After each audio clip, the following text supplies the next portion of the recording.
Kekristenan kan Tuhan itu nampak anak manusia, dijadikan jadi manusia. Hanya kedagingan kan begitu. Dalam Terus kekristenan dalam Islam, menurut abang ya, bentar, itu dalam Kristen ya, menurut abang ya. iya ya, dalam Islam, nah, coba lu Uni terangkan kenapa Allah itu tidak terlihat dan tidak nampak. Soal sunat ini kan di Yahudi itu dijelaskan dengan jelas kapan harus disunat gitu kan. Di Yahudi itu memang diakui. Gini, Islam itu tidak mengikuti agama Yahudi ya bang. Islam itu mengikuti mila Abraham. Apakah Abraham diwajibkan umur 8? Enggak juga. Abang perhatikan baik-baik. Abraham itu hari keberapa disunat? Tahun keberapa dia? Ismail itu tahun ke-14. Jadi semuanya ada bang. Kalau mengikuti syariat dari Nabi Ibrahim kan bang. Iya. Nah, yang saya mau pertanyakan lagi itu di Al-Quran atau hadis dijelaskan ya kenapa sejak awal itu Nabi Ibrahim disunat gitu bang. Maksudnya kenapa sampai ada perintah sunat itu bang? Itu memang perjanjian Nabi Ibrahim dengan Tuhannya kan, karena kalau dari riwayat.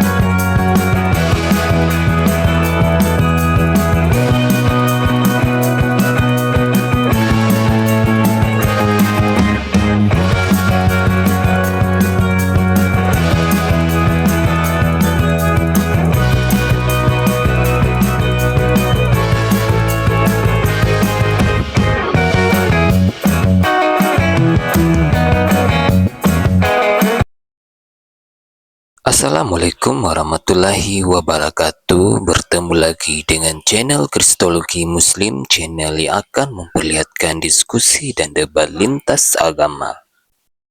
Pada kesempatan hari ini, semoga kita semua dalam keadaan sehat walafiat, selalu diberikan kesehatan dan segala macam urusan dilapangkan, dipermudahkan dan dilancarkan seperti apa yang diharapkan, dan juga diberikan segala kecukupan ekonomi, rezeki yang berlimpah yang tidak pernah habisnya dari Allah Subhanahu wa Ta'ala. Di video kali ini masih seperti biasa, saya akan memperlihatkan diskusi dan debat lintas agama di mana nantinya pelogi Islam dan oknum Kristen akan saling bertanya dan menjelaskan agama masing-masing. Yang mana kita akan bisa menilai mana agama yang benar-benar bisa diterima dan dipahami secara akal pikiran manusia yang berakal. Di video ini kita akan melihat diskusi Unirifa Bang Jibril dengan beberapa oknum Kristen di Komal Unirifa sendiri yang akan memberikan kita ilmu dan pengetahuan tentang ajaran Islam dan ajaran Kristen. Singkat cerita dan bagaimana berjalannya diskusi ini, apakah akan berjalan lancar dan tenang atau akan panas seperti biasanya, di mana jika tidak sanggup oknum Kristen menjawab, mereka akan menghujat pribadi atau ajaran. Nah, daripada penasaran dengan diskusi ini, mari kita simak saja videonya sekarang. Manusia itu dikatakan roh. Firman Bang, tahu nggak roh? Abang tahu arti roh? Bang, dari tadi itu abang bicara tapi saya ragu abang ngerti dengan apa yang abang ucapkan. Yesus firman. Firman apa? Kata-kata. Yesus kata-kata. Berarti Yesus itu adalah kata-kata. Coba Firman yang arti diucapkan dari kata-kata itu. manusia. Setelah dia manusia, karena dia mati, nah dia hidup lagi. Bang, tunggu. Hari ketiga. Bukan. Abang pakai bahasa apa sama aku nih? Pakai bahasa Indonesia atau pakai bahasa roh? Pakai bahasa apa ngomong sama aku? Kalau pakai bahasa Indonesia sesuai dengan kaidah lah. Firman itu artinya adalah dekret atau keputusan. Pertanyaan saya, Yesus itu firman, betul? Oh, Dialah. ya. Bible itu firman nggak? Kitab abang firman Ya. nggak? Berarti Allah juga Ya. itu. Allah juga. Oh, berarti Ada. Allah abang banyak. Iya, Yesus firman Allah, Bible itu firman Allah juga. Berarti Allah abang ada berapa itu? Firman yang jadi manusia dan firman yang jadi buku gitu. Aduh mak, banyak kali Allahnya bang. Jadi kalau kutayalah Uniripa, Apa? bagaimana sebenarnya bertuhan? Itu aja kutanya. Nah, mantap. Pelan-pelan kita ya. Berarti kita di sini saling memberikan informasi ya bangku ya. Ya, Aku suka nih kayak gini nih, sopan nih. Ini namanya mencari knowledge, bukan menyerang ya. Pertama, selamat datang dulu Bang siapa nama abang ini? Suka aku loh. Kecuali nanti terlihat aslinya ya. Kadang-kadang gitu bang, orang Kristen depanku kayak gitu awal-awal. Ada yang baik, ujung-ujungnya menghujat. Mudah-mudahan abang bukan orang yang suka menghujat ya. Karena yang tuh isi hati abang itu hanya Allah Azza wa Jalla. Iya, mudah-mudahan enggak lah. Nah, jadi begini bang, bagaimana bertuhan? Nah, bagaimana bertuhan? Maka abang sedang mempertanyakan cara kepada saya. Siapa? Itu abang bertanya tentang nama ke saya. Di mana? Itu abang bertanya tentang tempat ke saya. Ya, mengerti ya? Bagaimana artinya abang bertanya cara bertuhan. Maka cara bertuhan adalah dengan mencari tahu siapa Tuhan, dengan memahami apa arti Tuhan dan bagaimana Tuhan, baru tahu kita bagaimana cara bertuhan. Unirifa mencari tahu Tuhan ada di mana? Dalam sumber-sumber yang dianggap suci. Lihat dalam kitabnya orang Yahudi, lihat dalam kitabnya orang Kristen, lihat dalam kitabnya Al-Quran. Maka di manakah definisi Tuhan yang sesuai? Tidak bertentangan dengan rasio, tidak bertentangan dengan akal dan hati nurani. Contoh, arti Tuhan apa? Kalau kita merujuk kepada terjemahan, maka bahasa Arab ilah diterjemahkan kepada Tuhan. Maka Tuhan artinya sembahan. Apakah sembahan banyak di dunia? Betul. Contoh, batu, kayu, itu pernah disembah nggak? Pernah. Patung, sembahan nggak? Sembahan. Zeus pernah disembah nggak? Sembahan. Dewa Krishna sembahan nggak? Sembahan. Patung-patung itu sembahan. Sembahan yang disembah. Tapi kalau kita bicara dalam arti terminologi, melakukan pendekatan maknawiyah itu arti sesungguhnya dalam pemahaman apa makna luas gitu, makna gitu, beda ya.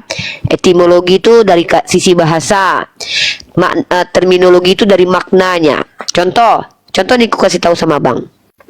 Pen itu etimologinya apa? Pena. Dari kata bahasa Inggrisnya pen diterjemahkan ke bahasa Indonesia pena, alat tulis. Etimologi alat tulis ya. Tapi terminologinya apa? Terminologinya itu adalah alat yang digunakan untuk menulis, baik berisi tinta ataupun tidak bertinta. Itu kayak gitulah, ngerti kan? Paham ya? Maka Tuhan ini, kalau secara bahasa artinya yang disembah, kalau secara terminologi adalah pencipta yang tidak diciptakan. Jadi kalau dia diciptakan, maka dia bukan Tuhan. Sepakat tidak? ya. Kalau dia diciptakan, maka dia bukan Tuhan. Nggak, jadi kalau sepakat dulu, kalau abang ragu, bentar. Kalau abang ragu dengan kesepakatan ini, maka menurut abang ciptaan itu bisa jadi Tuhan. Itu aja. Konsisten, kita kalau diskusi itu bang, konsistensi itu penting loh. Saya harus konsisten. Kalau tidak konsisten berarti saya berbohong. Tuhan itu adalah pencipta yang tidak diciptakan. Abang pencipta nggak? Bisa, karena suatu saat abang bisa membuat alat bagaimana untuk menyapu rumah dengan baik. Bisa, abang disebut pencipta. Tapi abang pencipta yang diciptakan. Karena abang berasal dari ketiadaan. Tadinya abang nggak ada, abang muncul. Yang menjadi asbab abang muncul itu adalah yang mengadakan. Yang mengadakan inilah yang disebut dengan Tuhan, yang keberadaannya tidak berawal, tidak berakhir, yang dia tidak ada yang tahu sebab akibat kemunculannya, karena memang sebelum segala sesuatu ada, dia sudah ada. Ini yang disebut dengan Tuhan. Ada dan tidak adanya saya, dia tetap ada. Ini yang disebut dengan Tuhan. Nah, Oke, Uni. jadi, nah, bentar dulu. Nah, di manakah ciri-ciri Tuhan yang tidak bertentangan dengan definisi ketuhanan yang bisa kita kaji? Mari kita buka kitab tertua dahulu. Kitabnya orang Hindu. Di situ dikatakan, ya, orang-orang Hindu itu percaya bahwa Tuhan itu bereinkarnasi, menjelma menjadi sosok manusia. Maka dalam terminologi tadi gagal.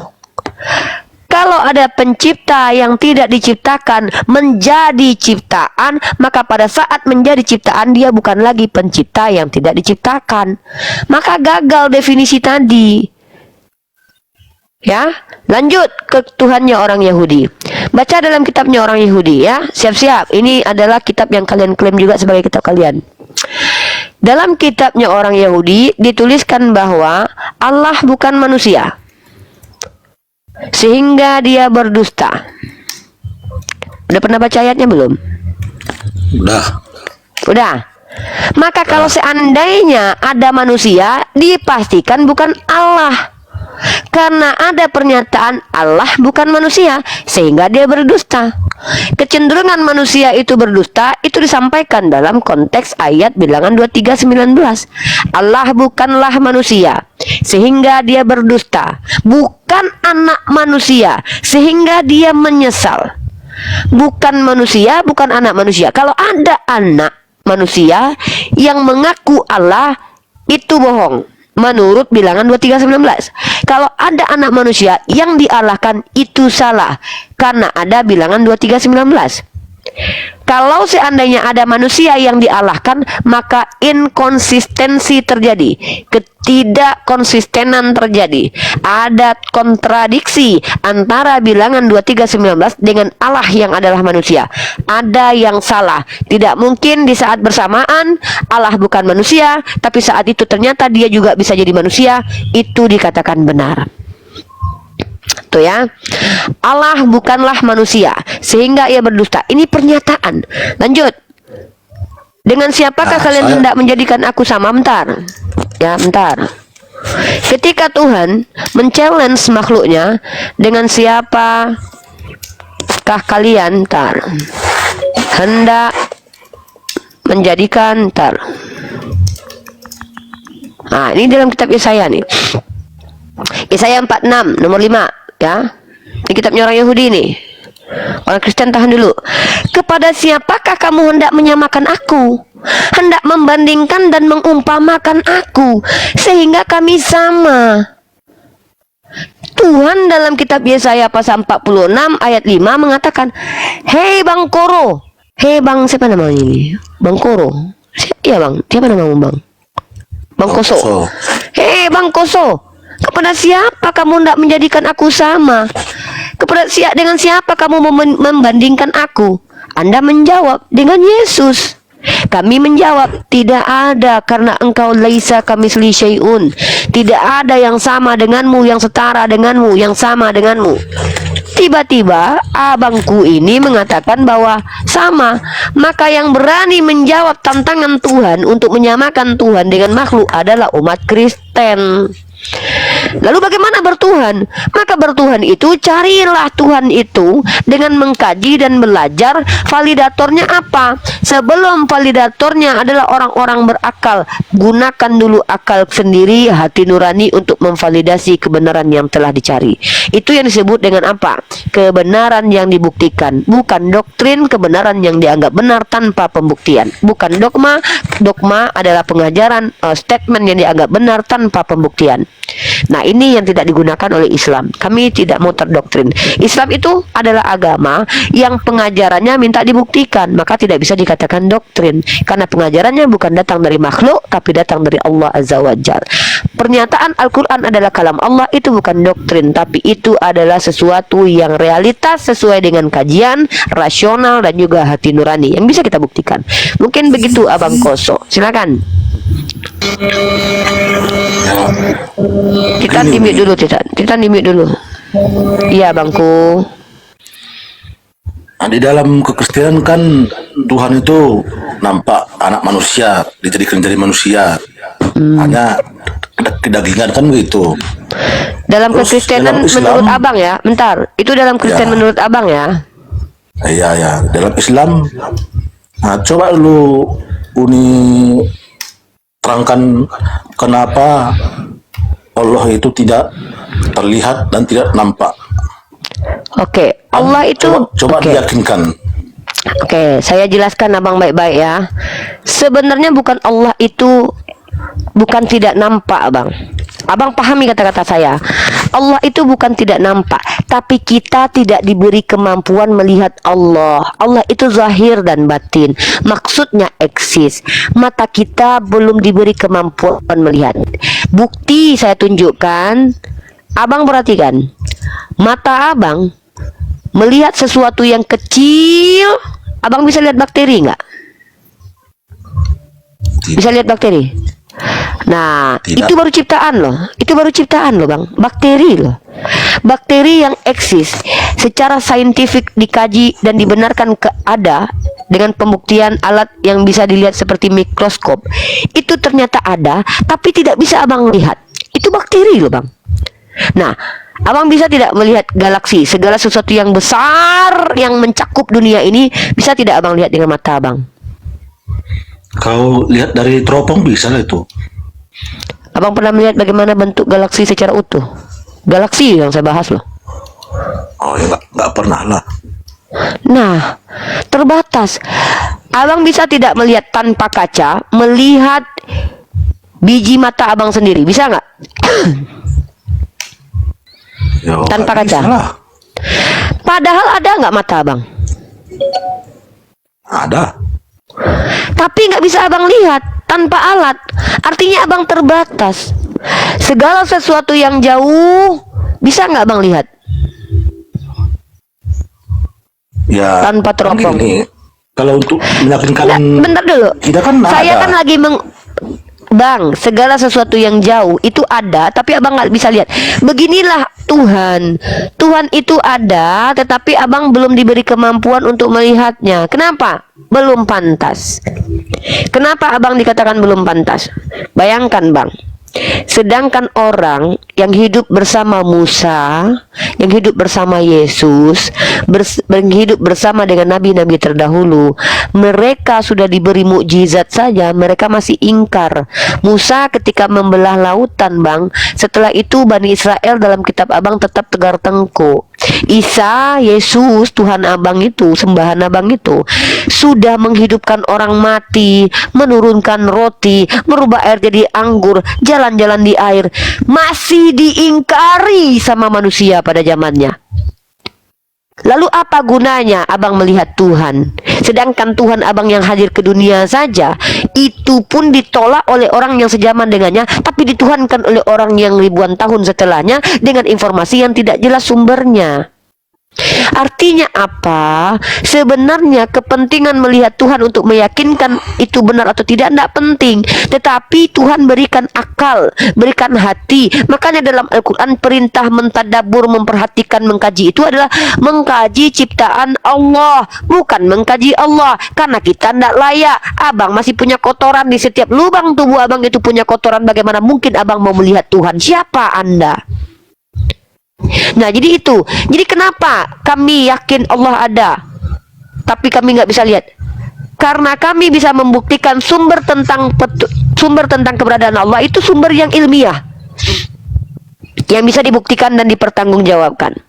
Kenapa kami nggak percaya dengan Bible? Karena di Bible itu ada ayat-ayat yang kontradiksi. Saya nggak tahu ayat mana yang abang pakai mengatakan bahwa Tuhan abang menjadi manusia. Mungkin ayat yang dipakai adalah aku dan Bapa satu.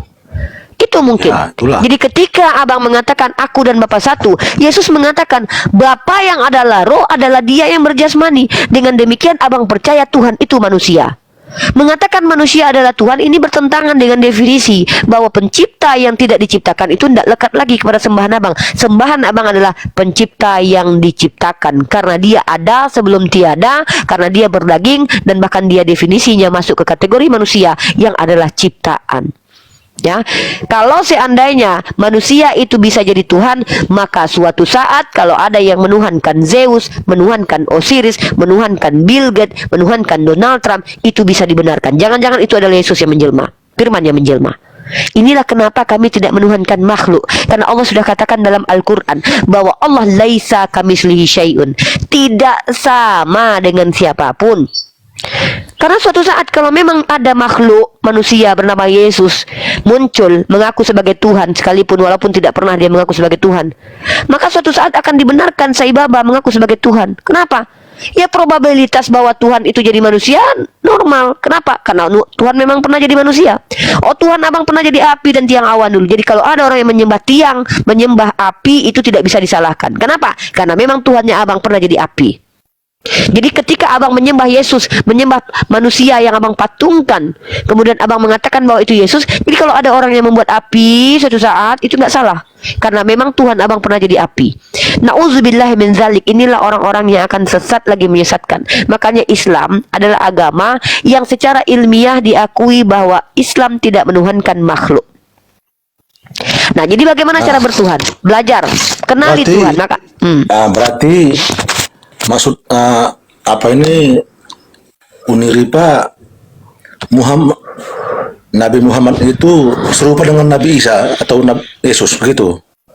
kalau kita bicara dengan Nabi Isa, para nabi itu semua memiliki kriteria yang berbeda secara kemampuan, tetapi sama dalam tugas dan esensi. Karena nabi itu sendiri kan artinya adalah dari kata an-naba, yaitu membawa berita. Nabi diberikan berita, diberi kabar, diberi wahyu. Kemudian nabi ini diutus ke tengah kaum, namanya, bergelarnya berubah menjadi rasul. Contoh, Terus saya Yesus? seorang Yesus itu rasul. Kalau Yesus yang dimaksud adalah panggilan bahasa Yunaninya Isa, Isoa, Yesua. Itu adalah tokoh yang sama dengan perspektif yang berbeda. Perspektif Yesus, tokoh peradaban yang pernah hadir, yang kemudian mengajarkan ajaran menyembah kepada satu Tuhan yang tidak berbentuk dan tidak bisa dilihat. Abang baca dalam 1 Timotius pasal ke-6 nomor 16. Dialah satu-satunya yang tidak takluk kepada maut, bersemayam dalam terang yang tidak terhampiri, seorang pun tak pernah melihat dia, dan memang manusia tidak dapat melihat dia. Baginya lah hormat dan kuasa yang kekal. Amin. Siapa ini yang tidak pernah dilihat manusia? Ini bukan Yesus, karena Yesus pernah dilihat manusia. Siapa yang tidak pernah dilihat manusia? Kalian akan jawab, Bapa. Nah, kalau dialah satu-satunya itu, dialah satu-satunya, berarti tiada yang lain. Dalam 1 Timotius pasal 6 nomor 16 dikatakan dialah satu-satunya. Ayat ini nggak pernah dicomot di gereja. Pernah dicomot di gereja, tapi disalahpahami bahwa yang satu-satunya yang tidak pernah terlihat adalah makhluk yang pernah terlihat. Maka apakah abang konsisten? Kekonsistenan abang itu yang kita pertanyakan. Ketika abang percaya 1 Timotius pasal 6 nomor 16 ada firman Tuhan, kenapa tidak percaya informasi yang diberikan di dalamnya? Why? Karena abang punya informasi lagi dari Yohanes, dari Matius, dari Lukas, yang mengatakan bahwa tertulis di situ aku dan Bapa satu. Padahal kalau abang berpikir, Yesus itu juga berkata, ya Bapa, jadikanlah mereka satu sebagaimana engkau dan aku satu. Apakah mereka satu dalam bentuk? Tentu tidak. Bagaimana mungkin Yesus mendoakan, seorang Tuhan mendoakan murid-muridnya jadi satu, jadi nempel mereka? Makanya saya tanya, satu apa? Jadi beginilah bang cara bertuhan dalam Islam. Berarti kalau menurut dari cerita Uniripa ini, Bapa itu sama dengan Allah, itu sama. Sekarang abang jawab jujur pakai hati nurani. Saya tidak paksa ya. Saya tahu abang dari cara abang berbicara, abang mendengarkan. Saya berprasangka baik. Abang adalah orang yang baik, orang yang betul-betul ingin mengetahui pandangan saya tentang ketuhanan, orang yang tidak berpolemik, orang yang betul-betul penasaran dengan bagaimana saya bertuhan. Saya anggap abang adalah orang yang memang berhak atas ilmu pengetahuan yang saya kaji selama ini ya. Maka dengarkanlah wahai ikhwah, ya Allah ya Rahman ya Karim, saya sampaikan hari ini. Abang kalau kita sama-sama jujur, izin abang silakan buka 1 Timotius pasal 6 ayat 16. Abang baca itu sepenggal ayat dulu. Silakan. Nggak tahu aku. Nengoknya pun nggak ada. Nih, saya tunjukkan ya. Saya tunjukkan sama abang, oke? Ya, Ya ini yang ada di depan abang. Abang lihat kamera. Abang lihat kamera. ya nampak. Abang lihat kamera. Ya. Oke. Silakan saya bacakan, abang perhatikan, saya tidak akan menambahi dan mengurangi satu huruf pun. Kalau abang percaya 1 Timotius pasal 6 ayat 16 ini adalah firman Tuhan, apa yang tertulis di dalamnya? Dialah satu-satunya. Dialah satu-satunya. Kalau kata satu-satunya ini bang, dalam kaidah bahasa Indonesia digunakan untuk merujuk sesuatu yang tidak ada yang lainnya. Dialah, tidak ada di sini istilah dialah satu-satunya tapi tiga. Tidak ada istilah dialah satu-satunya tapi tritunggal. Tidak ada. Dialah satu-satunya yang tidak takluk kepada maut. Artinya tidak pernah mati. Karena kalau pernah mati itu takluk kepada maut. Kalau pernah mati itu tidak bisa dipungkiri bahwa dia takluk kepada maut. Walaupun dia pernah bangkit. Ya, bersemayam dalam terang. Berarti dia berada di tempat terang yang tak terhampiri. Artinya dia berada di tempatnya yang mana manusia tidak bisa menghampiri dia. Seorang pun tak pernah melihat dia. Tidak ada satupun bisa melihat dia ini yang satu-satunya ini. Dan memang manusia tidak dapat melihat dia. Ternyata manusia tidak dapat melihat dia. Lalu apakah pertanyaan saya? Ya, pertanyaan saya. Bang Bakoro balik sini. Jangan keluar dari ini bang. Kalau bang keluar dari sini susah. Apakah Yesus itu satu-satunya yang tidak takluk kepada maut, my brother? Silakan brother. Silakan abangku. Abangku yang kuhormati, luar biasa. Saya suka dengan orang-orang yang betul-betul ingin tahu ini. Teman-teman yang tanya kenapa aku pakai masker, karena aku terlalu manis, ya. Bukan aku sumbing, bukan aku jelek. Aku terlalu manis, makanya aku pakai masker. Birahi kalian nanti kalau nengok aku. Maaf ya.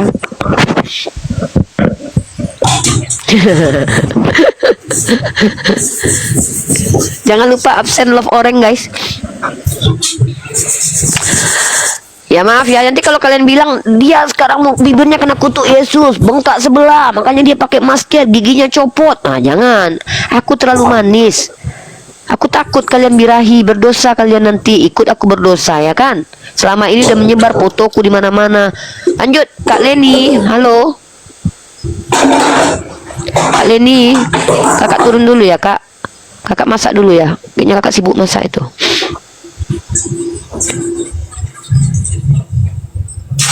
Aku nggak cantik ya, aku manis.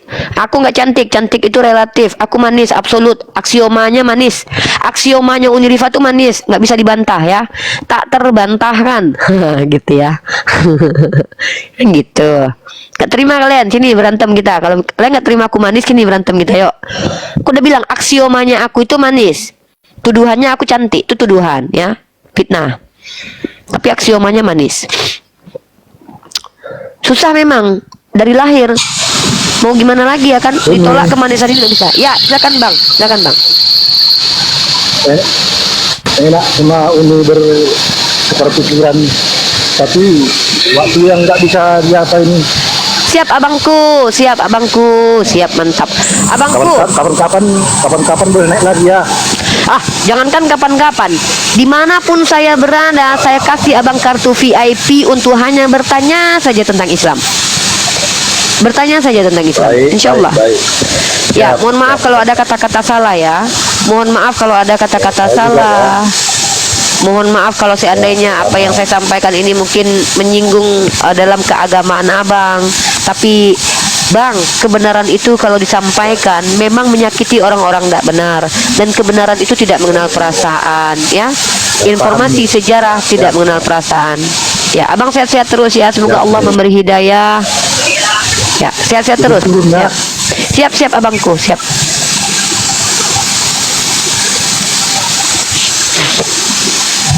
Aku bantu abang turun dulu ya. Oke. Ya. Kenapa Titan turun Titan? Terguncang Titan? Janganlah terguncang dulu Titan, belum pemanasan kita Titan. Ya, jadi gitu. Jadi teman-teman, Islam itu mengajarkan untuk bersikap adil. Adil itu maksudnya apa? Meletakkan segala sesuatu pada porsinya. Saya sudah katakan, kalau kalian betul-betul ingin menjadikan saya teman diskusi, teman belajar, saya akan sangat senang sekali. Ya, Halo Pak Ijo. Assalamualaikum. Waalaikumsalam. Assalamualaikum, Nek. Waalaikumsalam warahmatullahi wabarakatuh. Ada oten dagang nih bawa saya di oten. Kenapa Pak? Yang di bawah saya ini oten apa Islam? Itu akun saya. Oh, yang ini, yang masalah ini, Mas itu. Iya. Kenapa Pak? Waalaikumsalam. Bapak, tapi ada oten. Kalau udah ada oten biasa turun aja. Siapa? Halo, assalamualaikum. Ini Pak Sony ini muslim non muslim? Saya bukan ustazah teman-teman ya, saya mahasiswi. Saya bukan ulama tapi ulala baby. Saya adalah orang yang akan mendebat orang-orang yang membawa penyesatan dalam kaidah bahasa, logical fallacy. Kenapa? Saya punya hak untuk tidak membiarkan penyesatan bergulir ya. Kenapa? Nanti kita kembali ke zaman kegelapan nanti. Ya, saya nggak mau begitu. Ngeri kawan. Zaman kegelapan di mana ilmu pengetahuan bertengkar dengan agama. Takut kita. Saya bukan ustazah. Ya, ya Bang Robin. Ya tadi Sebelumnya saya sapa dulu. Oh, tap. Oke, makasih tap-tapnya abangku. Ya, Sehat selalu Abang Robin. ya, amin. Oke. Pak, ya siap. Bang Sony, muslim non muslim Bang Sony silakan. Muslim. Oke, ada yang mau disampaikan Mbak Buaya? Iya, saya mau tanya sedikit karena saya muslimnya. Waduh, saya lagi nggak butuh guru nih Bang. Saya paling anti ditanya-tanya orang Islam. Kenapa saya takut ketar-ketir kalau orang Islam bertanya itu? Ilmu mereka tinggi-tinggi. Ditanya Enggak, makrifat justru- nanti terkejut saya nanti. Saya bukan mau bertanya secara apa ya. Hanya keilmuan saya tuh memang di Islam tuh kurang banget. Saya Sama Bang, sama-sama kurang kita Bang. Kalau sesama kurang ini saling belajar aja kita ke ulama. Yuk. Iya. Jangan ke saya Bang, nanti sesat Abang. Saya bawa jalan-jalan Abang nanti. Hati-hati loh. Saya lagi nggak butuh guru Bang. Saya lagi nggak butuh murid. Saya lagi butuh guru. Kalau gitu saya harus Iya. satu. Oh iya, saya lagi butuh menemani umat non muslim memahami Islam. Lagi nggak butuh menemani orang Islam karena orang Islam itu sudah pinter. Takut saya Bang. Siap. Ya, siap. Betul aja deh.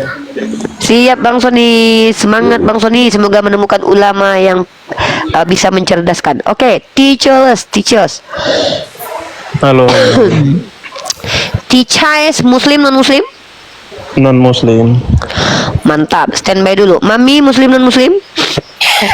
Lagi butuh mama kayaknya ya. Aku Pede mama kan? lu. lagi kepingin mama dampingi. Pede kali orang dia minta sendiri naik. Lucu. Ini orang tua durhaka ini mama aku nih. Mama Lucu. tetep Dia bayar minta naik. lo, dijambak lo tadi tuh Mama mama lucu. tuh. Mana ada adik jambak? Mama naik sendiri. Ngapain mama? Mama Islam Kristen. Kepingin dengan suara mama belum pernah kali ya. belum pernah mendengar anak Minang mengutuk mamanya jadi chat GPT. Belum pernah. Ada maling kundang. Pernah adek mama itu kedang dia yang dikutuk.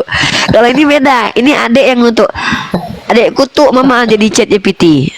Ini mama durhaka ini naik ke sini dia pula yang nuduh-nuduh awaknya mbak dia. Lucu. Ini mama lu, nggak bisa turun kan rasain. Serang dia guys. Serang beliau ini. Serang netizen. Assalamualaikum semuanya. Oten ini ya. Oten Saya bukan? teman Uni Diva. Bukan, saya nggak kenal Anda. Ya lanjut. Ya Bang Tices. Bang Tices silakan bertanya Bang. Bang nanti Abang bertanya, mama saya yang jawab ya. Oke, saya mau bertanya gini. Siap-siap Mama, buka mic Ma, nanti ada yang bertanya ini Ma. Oke, semampu mama. Di dalam Aduh bidat nanti mama aku nih. lanjut Bang Tices. dalam Quran surat An-Nahl nomor 89. An-Nahl. Bentar, kita buka dulu surah An-Nahl ya.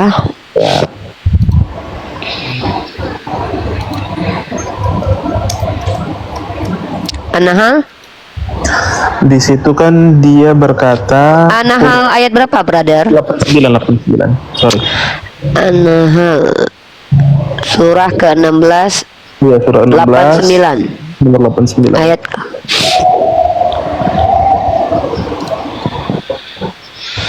Oke. Bismillahirrahmanirrahim.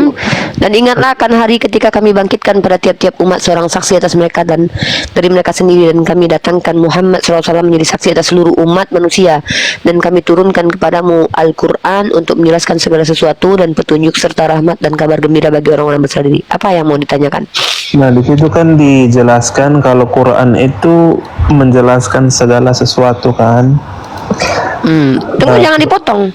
Ya. Jangan pernah Dan- coba-coba satu dan ayat sebagai itu. petunjuk. Sebentar, Iya, betul. sebentar.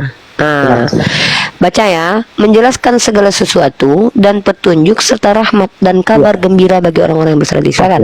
Jadi segala sesuatu yang merupakan petunjuk, rahmat dan kabar gembira bagi orang-orang Muslim. Oke. Ya. Boleh nggak saya bertanya, di Muslim itu kan semua laki-laki harus disunat, bener nggak? Ya, benar. Oke. Ada nggak peraturan yang jelas soal sunat di dalam Al-Quran? Di dalam Al-Quran itu perintah yang sangat jelas adalah mengikuti milah Abraham. Saya kasih analogi sama Anda gini. Al-Quran Di itu mana? dari Bentar, kata bentar. Di mana ininya, biar saya buka juga. Surah nomor Bentar berapa? ya.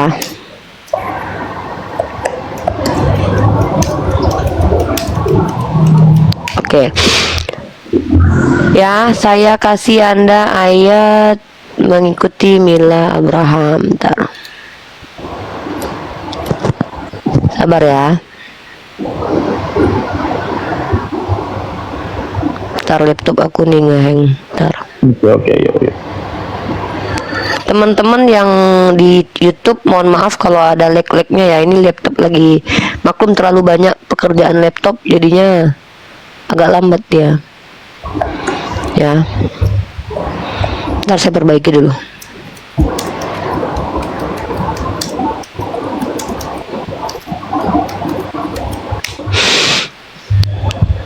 Aduh.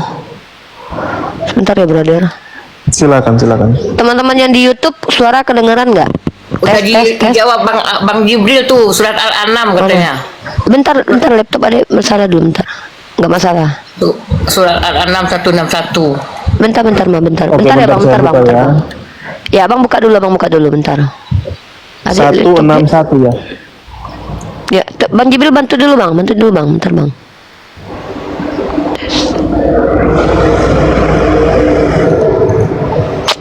Aduh, laptop dia udah usang laptop nih. Berapa tadi, Bang Jip? Berapa, Bang Jip? Surat Al-An'am 161. An'am 161. An'am 161. Ini udah bisa. Terlalu banyak pekerjaan HP laptop. Live juga, ini pantas lah. Katakanlah Muhammad, sesungguhnya Tuhanku telah memberi petunjuk kepadaku ke jalan yang lurus, yaitu agama yang benar, agama Ibrahim yang lurus, dan dia tidak termasuk orang-orang musyrik. Oke, sebentar. Kita belajar bahasa dulu ya, bahasa Samawi ya. Jangan Oke, silakan, kalau kita silakan. menggunakan konteks bahasa. Bismillahirrahmanirrahim. Qul innani hadani rabbi ila siratim mustaqim dinan qiyaman millata qiyaman milata Ibrahim. Fokus di kata milah ya. Saya Oke. kasih Anda kata milah. Anda tahu nggak arti brit milah dalam kaidah bahasa Ibrani? Milata Tahu nggak? Ibrahim ini. Ya, Ya. kalau kami kalau di dalam bahasa Indonesianya kata mila itu dipadankan dengan syariat ya. Salah satu syariat Nabi Ibrahim itu bersunat. Nah, kita lihat bagaimana kaidah brit milah dalam kaidah arti milah dalam bahasa Ibrani. Milah itu artinya sunat dalam bahasa Ibrani ini ya. Perhatikan ya. Kita belajar bahasa Ibrani dari pengajar bahasa Ibrani sendiri. Ya. Ntar ya, kita lihat ini. Kalau Anda mau tahu bahasa pengertian milah dalam kaidah bahasa Ibrani, milah itu sendiri artinya sunat. Ya. Nih, brit perjanjian, milah atau hamilah itu adalah sunat. Maka brit milah artinya perjanjian sunat. Milah sendiri nih, mul artinya menyunat. Mullah ya itu dari kata mul, mim, vav dan lamet. Mul ya artinya menyunat. Nah, kami diperintahkan mengikuti milah Abraham dalam kaidah bahasa Arab, milah Abraham. Tapi dalam bahasa Ibraninya artinya adalah sunat. Sebentar. Saya tidak bentar dulu ya. Nah, jadi perintahnya itu secara tekstual itu merujuk ke sesuatu yang lebih luas. Apa? Milah dalam bahasa Arab diartikan kemudian sebagai syariat. Syariat itu apa? Aturan dari Tuhan yang dilakukan oleh Nabi Ibrahim. Nah, maka lebih luas milah dalam kaidah bahasa Arab. Tapi secara khusus dalam bahasa Ibrani, milah itu sendiri artinya sunat, bersunat. Jadi kalau ditanya, orang Yahudi tahu dalam Al-Quran kami ada kata yang artinya adalah sunat, maka kami diperintahkan ikut sunatnya Ibrahim. Tapi dalam Islam, karena bahasa Ibrani dan Arab itu serumpun, ada satu kata yang kemudian maknanya selaras, ada makna yang hampir sama, ada makna yang kadang tidak sama, tetapi mendekati. Contoh, Nabi dan Nevi. Nabi dan Nevi itu berbeda secara makna, tetapi secara esensi sama. Kalau dalam bahasa Arab an-naba dari ada ulama yang mengatakan dari kata an-naba yaitu adalah pembawa berita. Kalau dalam arti bahasa Ibrani Nevi mengalir kemudian sama-sama secara esensi. Apa itu? Mengajarkan apa yang diperintahkan oleh Tuhan. Nah, sama milah adalah syariat dalam kaidah bahasa Arab. Tapi kalau dalam bahasa Ibrani artinya adalah sunat dan itu syariat. Itu syariat. Maka kalau ditanya apakah kami diperintahkan bersunat, ada. Kalau orang yang fasih bahasa Ibrani dia paham bahwa kami secara eksplisit diperintahkan untuk mengikuti sunatnya Abraham. Nah, ya semantic expansion, ya perluasan makna. Karena bahasa itu saling mempengaruhi ya. Apalagi bahasa Ibrani dan juga bahasa Arab. Itu satu. Lanjut. Yang kedua, kalau ditanya, Anda ada kesalahpahaman dalam memahami surah An-Nahl tadi, ya ayat ke 91 berapa tadi itu? 89 yang harus saya luruskan dulu. Ya. Ticis, izin, ada kesalahpahaman Anda dalam memaknai Al-Quran menjelaskan segala sesuatu. Al-Quran itu menjelaskan segala sesuatu yang Allah kehendaki, bukan yang Anda mau. Nanti kalau seandainya Al-Quran itu dipahami menjelaskan segala sesuatu yang kita mau, nanti Anda tanya lagi, di mana tertulis meracik obat HIV di dalam Al-Quran? Kan Al-Quran katanya obat. Saya mengajak Anda supaya tidak salah paham. Gini ya, ketika Al-Quran dikatakan obat, asifa, maka nanti Anda akan bertanya, coba tunjukkan Al-Quran itu cara meracik penyakit kudis dalam Al-Quran mana? Bahaya. Lalu juga Al-Quran adalah petunjuk. Coba tunjukkan peta arah ke Golgota, nanti saya mau ke sana. Bahaya, dipahami secara cetek. Maka yang dimaksud dengan menjelaskan segala sesuatu dalam konteks ini adalah menjelaskan segala sesuatu yang Allah kehendaki untuk dijelaskan. Dan secara terperincinya, itulah kenapa kami diperintahkan untuk mempercayai salah satu sumber primer yang disebut dengan hadis. Apa itu? Yang bersandar kepada Rasulullah informasinya. Rasulullah menjelaskan perintah, contoh, sholatlah kalian sebagaimana aku sholat. Karena perintah sholatnya ada di Al-Quran. Tapi cara sholatnya Nabi yang ajarkan. Kenapa? Karena itu berkaitan dengan proses. Apakah Tuhan perlu membuat proses di situ? Tidak. Dengarkan. Tuhan justru tahu kapasitas manusia. Anggaplah saya seorang dosen, brother ya. Saya seorang dosen. Di dalam buku ini adalah buku akhlak. Dalam buku ini dituliskan adab dan akhlak. Berbakti kepada orang tua. Atau berbakti kepada tetangga. Baik kepada tetangga. Itu cuma tulisannya aja. Akhlak poin 1, berbakti kepada orang tua. Nah, implementasi berbakti kepada orang tua, saya sebagai guru yang akan ajarkan. Saya ajarkan sebagai guru. Jadi ketika saya membaca akhlak, Jadi Al-Quran itu ibaratkan buku panduan, Nabi Muhammad adalah gurunya, maka perkataan Nabi Muhammad ketika mengajar itulah hadis. Nabi Muhammad itu berbicara bukan berdasarkan hawa nafsunya, tetapi Nabi Muhammad berbicara atas perintah, atas bimbingan Allah. Itu kenapa semua perkataan Rasulullah disebut juga dengan wahyu. Gitu. Karena Nabi Muhammad itu ketika menyampaikan pengajaran itu tidak mengikuti hawa nafsu. Silakan Ticilis. Oke, jadi tadi dikatakan bahwa sunat Nabi Ibrahim ya, mengikuti sunat Nabi Ibrahim. Saya lebih sepakat dengan penggunaan kaidah bahasa Arab, yaitu syariat. Kalau dalam kaidah bahasa Ibrani itu artinya adalah sunat. Hah? Syariat artinya apa ya? Syariat itu aturan yang sudah sampai kepada manusia. Ada dua kata-kata yang hampir sama tapi penekanannya sebenarnya berbeda. Din itu adalah cakupannya lebih luas. Din itu lebih ke way of life, jalan hidup yang ditempuh oleh makhluk, yang di dalamnya ada aturan, larangan, perintah, informasi. Din yang datang kepada Nabi Muhammad itu din hak. Milah itu lebih ke syariat, aturan-aturan, perintah-perintah dan larangan. Wallahu a'lam bishawab. Saya masih mengkaji secara bahasa tentang din dan milah, penekanannya lebih ada berbeda di mana. Itu kenapa kita harus belajar. Oke, jadi syariat ini adalah aturan, berarti aturan-aturan yang diberikan kepada Nabi Ibrahim itu yang karena aturan yang aturan luas. Jadi gini ya, nih saya kasih tahu.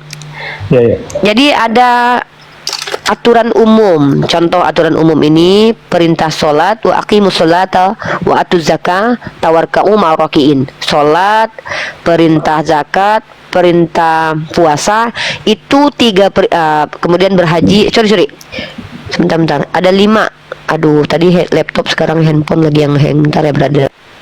Siap. Oke, bentar ya, brother. Aduh. Siap. Udah, bentar aku turun dulu.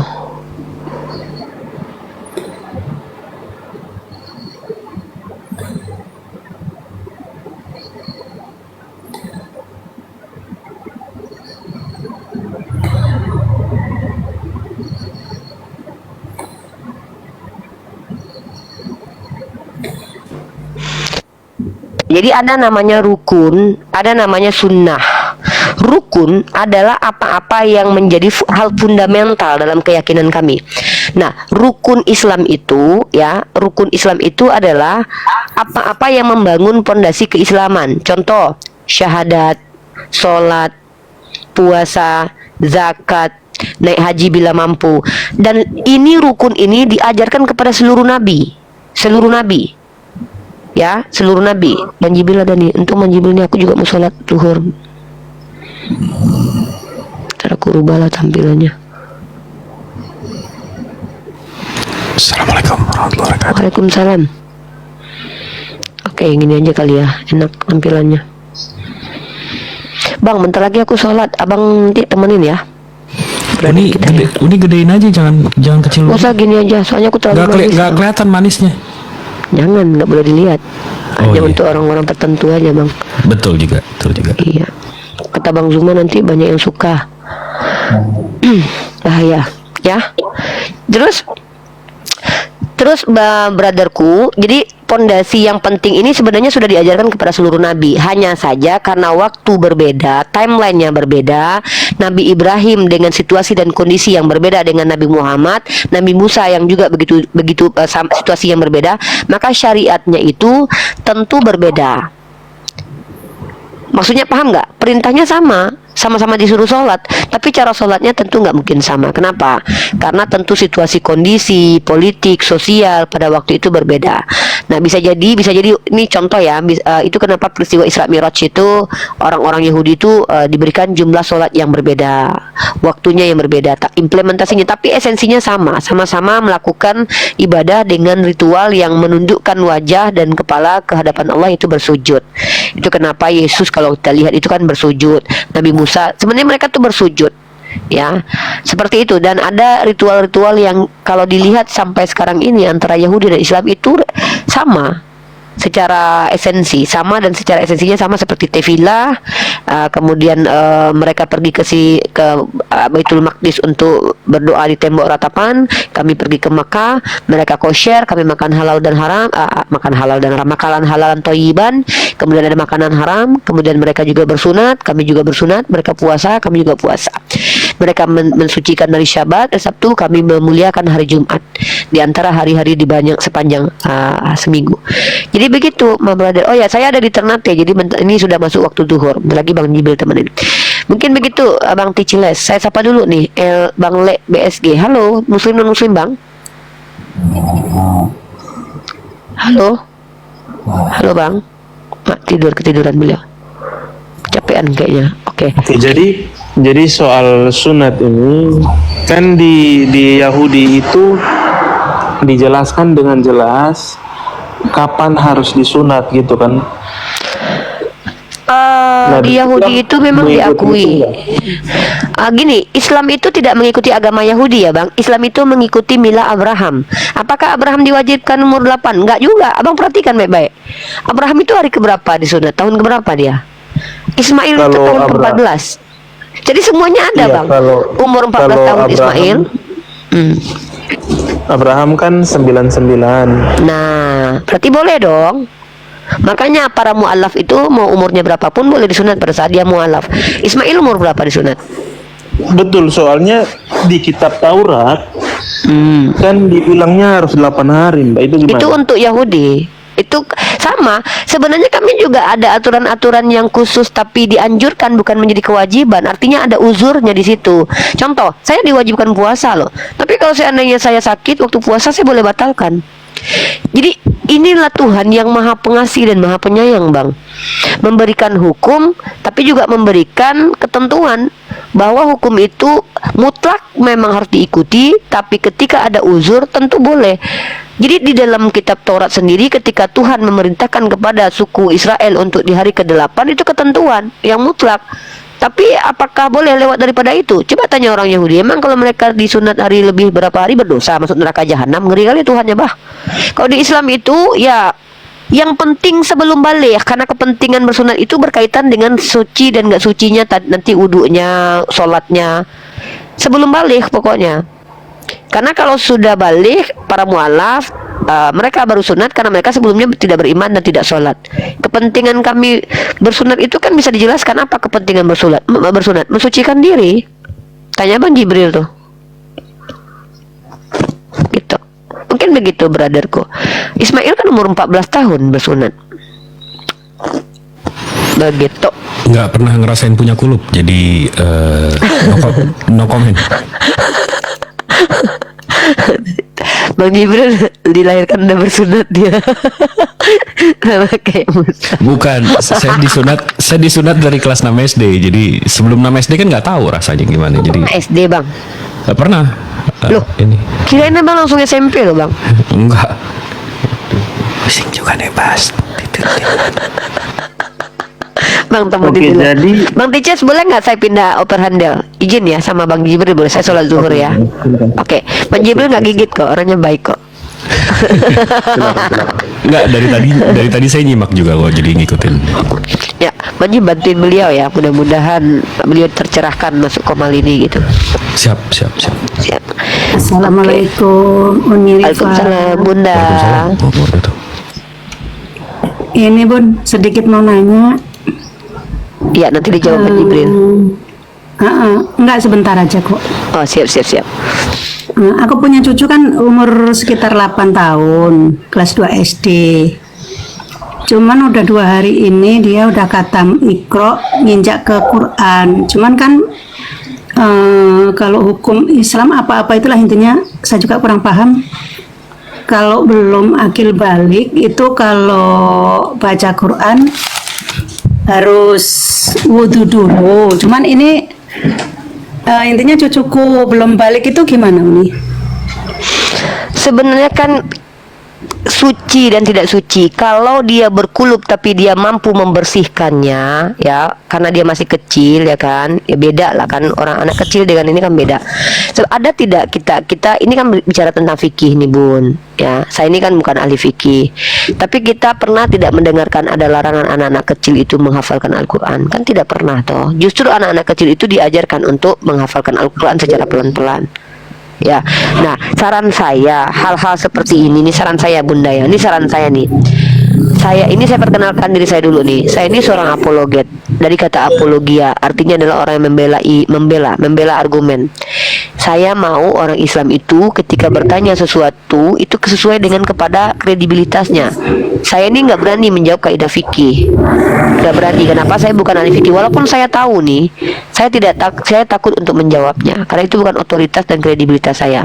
Saya bukan orang yang mendalami kajian fikih. Fikih yang saya kaji itu untuk khusus ke diri saya sendiri, untuk saya implementasikan sendiri. Begitu. Tapi kalau untuk perbandingan agama, hal-hal yang fundamental, insya Allah saya bisa jawab walaupun mungkin tidak memuaskan lah. Ini saran saya Bunda, carilah para ulama yang ada di tempat Bunda berada, tanyakan kepada mereka kalau itu berkaitan dengan kekhawatiran sah atau tidak sahnya apa yang dilakukan oleh putranya. Nggih? Nggih. Makasih Uni atas jawabannya. Sama-sama. Semoga sehat selalu buat Bang Jibril, Uni Rifa, dan buat semuanya yang hadir kemarin. Siap. Ya udah gitu dulu ya Uni ya, pamit dulu ya Uni ya, saya turun ya. Siap. Waalaikumsalam. Waalaikumsalam warahmatullahi wabarakatuh. Ini Turunin siapa dulu Uni, nih? Siap. Ini muslim atau non muslim nih? Nanti lanjut ke Bang Tices biar Bang Tices ini dapat pencerahan nih. Kasihan beliau terpotong-potong. Muslim non muslim Netflix. Assalamualaikum warahmatullahi wabarakatuh. Ya, waalaikumsalam. Waalaikumsalam warahmatullahi wabarakatuh. Sebelum saya turun, saya menanyakan satu hal cuma Uni sama Bang Jibril. Siap abangku, gimana? Ini nasibnya Bunda Nora sekarang gimana Bang, Kak? Baik, aman. Kalau soal kasus kita nggak bisa dibicarain secara publik bang. Tapi Iya, kita lagi urus. Oh, belum ini ya Bang ya? Gimana sekarang cerita? Belum tersangka atau gimana? Belum, wah jauh banget, buset jauh banget ke tersangka bang. Iya. Jauh. Masih jauh bang, jauh. Tersangka kan kalau udah ada 2 barang bukti dan seterusnya kan. Jauh Ya, bang. kalau nggak salah Uni Rifa juga kena ya. Iya jauh. Saya mah banyak ngelaporin. Saya dilaporin karena manis saja, saya mah biasa aja. Jauh bang. Jauh. Tapi ini ya kalau menurut saya pribadi, walaupun mereka melaporkan, ya itu ini bang, bagi mereka sendiri sebetulnya. Iya, ini debat, ini room diskusi lintas agama bang, bukan soal hukum ini apa segala macam. Lebih bagus DM Bunda Noranya aja untuk bikin support abang dan Oke, siap. Cuma ini bang mau ngetahui itu aja tadi. Syukuran ya sudah siap. Sama-sama abangku. Sama-sama atas perhatiannya. Izin turutin. Iya siap. Bang Jip udah moderator kan? Udah aku tinggal ya. Bang Tices boleh ya sama Bang Jibril ngobrolnya. Beliau lebih banyak literasi nih. Beliau guru saya nih. Literasi saya banyak dari beliau nih. Ya. Gimana bang? Oke, jadi gitu. Tadi kan katanya kan mengikuti syariah dari Nabi Ibrahim kan bang? Iya. Nah, yang saya mau pertanyakan lagi itu di Al-Quran atau hadis dijelaskan ya kenapa sejak awal itu Nabi Ibrahim disunat itu bang. Maksudnya kenapa sampai ada perintah sunat itu bang? Itu memang perjanjian Nabi Ibrahim dengan Tuhannya kan, karena kalau dari riwayat hadis diberitakan bahwa Abraham atau Ibrahim ini kan punya 2 anak bang, satu Ishak, satu Ismail. Kalau abang ini saya bisa tunjukin sih ininya, tapi ini catatan saya pribadi ya. Enggak, maksudnya ada boleh saya minta hadisnya nggak bang? Biar saya buka juga. Oh, catatan hadis untuk? Bukan, maksud saya tadi kan abang bilang ada di riwayat hadis kan. Soal kenapa Abraham itu diperintahkan untuk disunat. Biar saya buka juga, biar saya baca juga Pak. Iya, tadi yang di Al-Quran itu bang. Jadi kalau ini yang saya tunjukin dulu deh. Ini nanti kenanya ke sana. Kenapa kami Nabi Ibrahim disuruh dan segala macam. Ya. Jadi kalau di Islam bang, kami punya ini yang biru ini Adam ya. Yang biru ini Nabi ya. Jadi dari Adam ke Seth, habis itu Idris, Nuh punya anak Sam, habis itu nih ke Hud alaihissalam, habis itu nih ke Lut, Su'aib, habis itu Lut ini di abang Job ya. Bukan Lot. Itu yang ponakannya Ibrahim bukan? Iya betul. Ya, Sepupu. Lot. Iya, sepupu. Iya sepupu. Nah, ya jadi dari sini ke Hud abang nggak ada ini ya, Nabi Saleh ya? Saleh itu apanya apa bang? Bahasa lainnya apa? Saleh bang. Oh nggak ada kayaknya bang. Nabi Saleh itu kalau saya buka datanya, sebentar. Dia dari garis keturunannya siapa bang? Ini dari Sam ke Iram. Ya. Habis itu dia berarti sepupunya Hud. Oh iya. Kalau kita lihat, jadi di Al-Quran diceritakan beliau ini umatnya ini bang, apa namanya,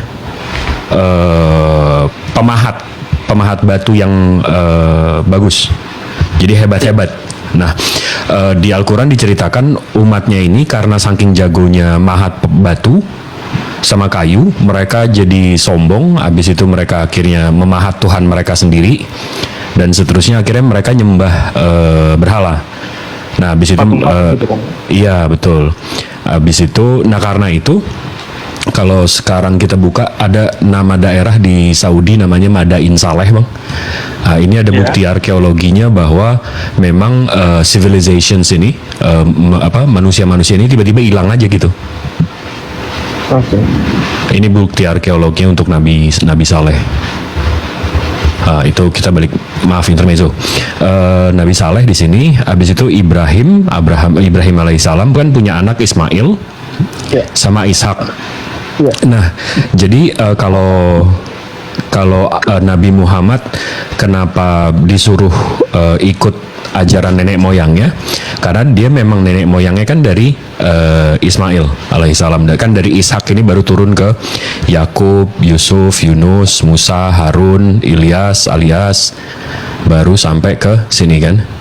Nah, maksudnya kenapa Nabi Muhammad ini disuruh ngikutin nenek moyangnya? Karena nenek moyangnya memang awalnya dari sini. Nah, kalau pertanyaannya kenapa Nabi Abraham atau Nabi Ibrahim alaihissalam ini disuruh untuk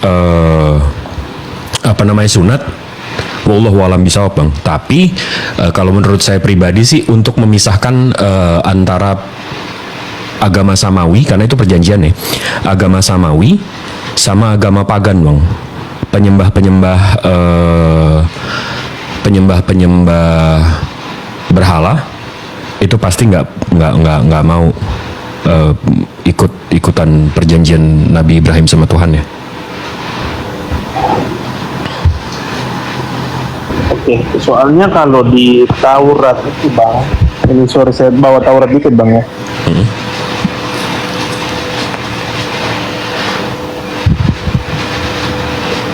Di kitab Taurat itu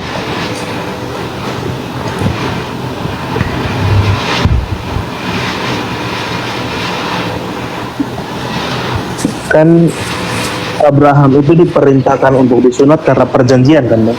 Iya betul. Ya, di Kejadian 17 ayat 10 kan dia bilang, inilah perjanjian itu yang harus kamu pegang, perjanjian antara aku dan antara kamu serta keturunanmu, setiap laki-laki serta keturunanmu setiap di antara kamu harus disunat, kulit hitammu harus dipotong, dan itu akan menjadi tanda perjanjian antara aku dan kamu. Itu nggak cuma anak-anak ya bang, orang-orang yang tinggal di rumahnya juga? Ya, orang yang lahir di rumahnya juga. Budak-budaknya juga kan? Iya. Iya. Semua keturunan dia yang hidup sama dia, yang punya perjanjian, yang punya perjanjian sama Tuhan, yang membedakan antara dia dengan kaum-kaum pagan ini bang, kaum-kaum penyembah berhala.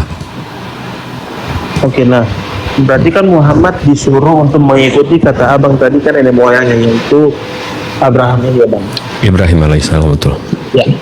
Nah di Ibrahim ini kan diperintahkan untuk disunat di umur ke-8 kan. Betul. Tadi Uni udah bahas kan soal itu. Itu ada nggak bang akidahnya yang menjelaskan soal itu bang? Maksudnya kan banyak yang di Muslim itu yang disunat bukan 8 hari kan bang? Beda kasus kalau beda kasus kalau misalnya dia baru mualaf terus disunat gitu karena dia baru masuk Islam kan bang. Jadi nggak peduli umurnya berapa. Tapi kalau misalnya dia lahirnya udah Islam gimana bang? Secepatnya bang. Secepatnya kalau syariat Islam ya secepatnya, nggak ada hari-harian karena setiap abang mesti paham juga kenapa Injil, Taurat dan kitab-kitab sebelumnya itu kami imani kalau kitab-kitab sebelum ini, kitab ini berarti syariat ya, bukan buku gedebuk gitu ya. Kitab syariat-syariat untuk nabinya di zamannya, untuk masanya itu syariat untuk mereka bang. Syariat kami yang dicontohkan Nabi Muhammad yaitu secepatnya dan baligh, yang batasnya sih baligh, kalau udah baligh mesti secepatnya. Dan kalau iya akhil baligh itu kalau laki-laki sebelum mimpi, habis itu kalau perempuan haid, baligh itu di situ. Oke, tadi kan Uni juga bahas soal ini kan sunat, ini kan sunnah kan bang? Hukumnya nggak wajib berarti kan? Jadi kalau kami untuk sholat bang, untuk untuk kan sholat wajib. Iya. Jadi sunat itu wajib bang, karena sunat itu termasuk kewajiban. Karena kita nggak suci kalau mau sholat bang. Bukannya kalau dia lahir sebagai orang Islam kan, semua di Islam kan percayanya semua orang itu lahirnya emang Islam, cuman orang tuanya yang mengajarkan keyahudian atau Nasrani gitu kan bang. Tapi kalau misalnya dia lahir Islam dan dia tidak diajarkan pengajaran Yahudi atau Nasrani, apa dia harus tetap disunat bang? Kan semua orang Islam lahirnya fitrah bang. Gimana, saya nggak paham pertanyaannya. Abang tanyakan soal Islam aja, jangan kait-kaitan kami dengan Nasrani dengan. Enggak, gini kan di Islam kan, saya lupa di mana suratnya, tapi kan dibilang itu gini. Semua orang yang lahir ya Muslim. Fitrah ya Muslim. Orang tuanya yang mengajarkan Yahudi dan Nasrani gitu kan bang. Yang menyesatkan. Yang menyesatkan. Betul. Iya, yang menyesatkan ke arah Yahudi atau Nasrani gitu ya bang. Nah, kalau misalnya dia tidak disesatkan gitu bang, jadi dia tetap Muslim, dia stay Muslim gitu bang. Berarti karena dia tetap fitrah kan bang? Iya betul bu. Suci bukan suci. Aduh abang, suci secara harafiah bang, sama suci secara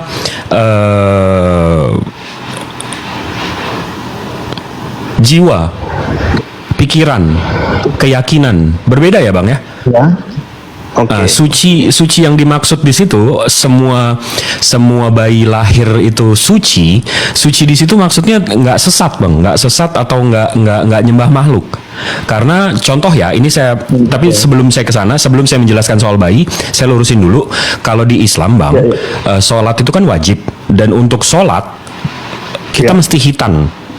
Mesti wajib bang disunat, kalau enggak najis bang, kita nggak bisa sholat, nggak sah sholatnya. Oke. Nah jadi untuk seorang muslim hitan itu wajib, karena alasannya kenapa? Karena sholatnya wajib ya, itu kita udah selesai. Tapi untuk karena berkaitan gitu ya bang. Iya betul. Abis itu kita bahas yang bayi tadi. Kita bahas yang bayi tadi. Di Al-Quran diceritakan setiap bayi itu Muslim. Kenapa? Definisi Muslim ini manusia yang berserah diri kepada Allah Subhanahu Wa Taala, pencipta langit bumi beserta isinya, Tuhan yang tidak terlihat, yang maha suci, maha besar, maha pencipta dan segalanya. Jadi diartikan di sini bahwa manusia ini, bayi bang, waktu lahir, bayi itu berserah diri. Jadi waktu dia di perut, kita waktu di perut yang kita perluin apaan sih? Tali pusar doang. Yang kita perluin tali pusar doang.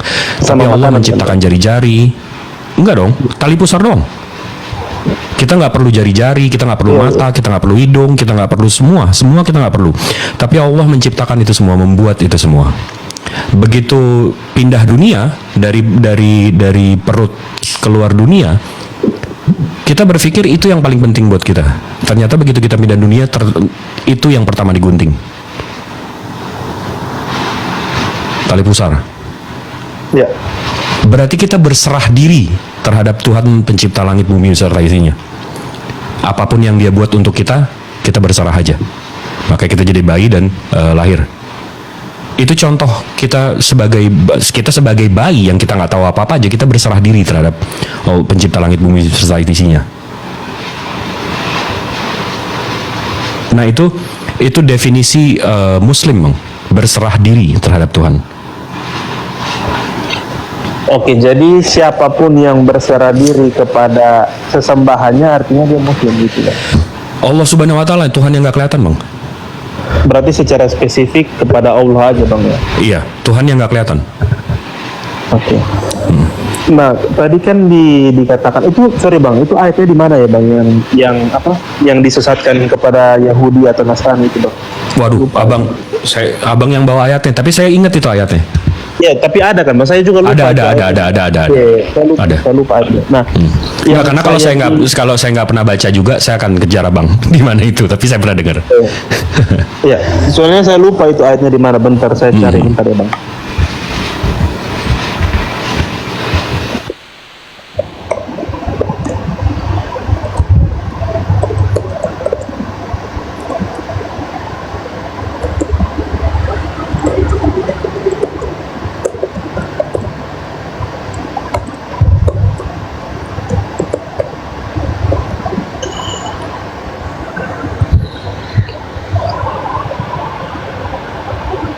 Oh, itu di hadis ya Bang? Hadis ya? Hadis yang mana tuh? Bentar ya. Hadis. Oh iya. Tidak ada seorang manusia yang terlahir kecuali dia terlahir dari atas fitrah. Maka kedua orang tuanya lah yang membuatnya menjadi Yahudi, Nasrani ataupun Majusi. Iya betul. Itu Abu Hurairah. Abu Hurairah yang, iya betul. Nomor berapa itu Bang? Bentar. Bentar. Saya lagi nggak buka hadisnya. Makasih Bang.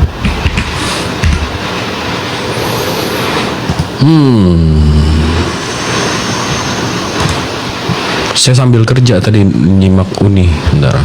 Oh, oke Bang.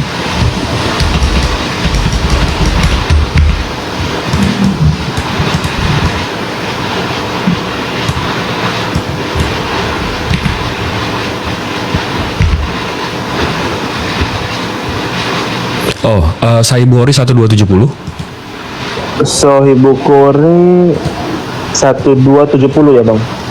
Ada banyak nih Bang. Tapi yang paling sahih 1270. 1271, 1296, 4402, 6110, 6110, 4803, 4804. Habis itu Sunan Abu Daud juga ada 4091, Tirmizi juga ada 2064, Musnad Ahmad juga 684. Oke. Banyak hadisnya itu banyak. Dan itu ada di Al-Qur'an juga Bang, di Ar-Rum ayat 30. 30 ayat 30 ya? Ar-Rum ayat 30. Iya. Surat ke-30 kan Ar-Rum Bang. Yang maka hadapkanlah wajahmu dengan lurus kepada agama Islam sesuai fitrah Allah yang telah menciptakan manusia menurut fitrah itu. Tidak ada perubahan pada ciptaan Allah. Itulah agama yang lurus. Tetapi kebanyakan manusia tidak mengetahuinya gitu ya Bang. Yes. Nah, kalau misalnya di hadis tadi dia berkatakan menyesatkannya kepada Yahudi, Nasrani atau Majusi kan? Kenapa Yahudi itu dikategorikan sebagai ini Bang, sebagai apa? Sesat, ya. Oke. Kalau kami Muslim, ini kita bandingin 3 agama ya Bang ya. Kalau kami Muslim, kami mengimani semua Rasul, semua Nabi. Ya. Dan semua kitabnya. Ya. Tapi kaum Nasrani ini bukan Kristen ya Bang ya? Nasrani ini bukan Kristen Bang. Iya, Nasrani ini dari asal kata Nazarethian. Nazarethian ini dari Nazareth. Iya. Orang Nazareth ya. Orang-orang Nazareth yang mengikuti Yesus, tidak menuhankan Yesus tapi menabikan Yesus. Nazarethian. Betul. Ya. Atau dari Nazareth. Orang-orang Nasrani ini mereka tidak mengakui Rasulullah Nabi Muhammad SAW. Iya. Jadi mereka sesat karena mereka tidak mengikuti Nabi terakhir. Oke. Sementara Keyahudian itu tidak mengimani Nabi Isa dan tidak mengimani Nabi Muhammad. Oke. Jadi jadi kalau abang Apple fanboy, kalau abang ngikutin Apple banget, Ya. abang iPhone 13 nih, yang 14 abang nggak update. Ya. Terus yang ke-15 keluar abang juga nggak update. Nah abang Yahudi. Kalau Nasrani abang update ke 14. Cuman 15 ini yang enggak. Kalau Muslim yang 15. Oke. Nah gimana itu? Gini Bang, soalnya kalau saya nggak salah baca di Yahudi itu kan ada nabi namanya Bileam Bang. Pernah baca nggak Bang? Pernah. Bileam itu nabi yang di luar Yahudi itu. juga kan Bang? Bukan, dia bukan Yahudi. Iya, dia di luar Yahudi kan, tapi Betul. dia nabi Tuhan juga kan Bang? Betul. Nah, yang pertanyaan saya yang pertama, di Islam mengakui dia sebagai nabi nggak Bang? Tunggu, Bileam ya. Saya mesti cek Iya, Bileam, saya mesti cek linguistiknya. Nah, ya nama Arabnya apa ya? Saya nggak tahu juga itu. Ya. Prophet across ya. Bentar, Nabi Adam di Christianity Adam, Abel di Islam Habil, Seth di Islam Sid, Enoch di Islam Idris, Noah di Islam Nuh, habis itu Hud, Saleh kalian nggak punya. Oh kalian nggak punya Hud juga ya? Hud kalian nggak punya, Saleh kalian nggak punya. Oh ya. Abis itu Ismail, Ishak, Isaac, Yakub, Jacob, Yusuf, Joseph, Lut, Lot, Ayub, Job, Syuaib, Harun, Musa, Bileam, sebentar ya, Bileam.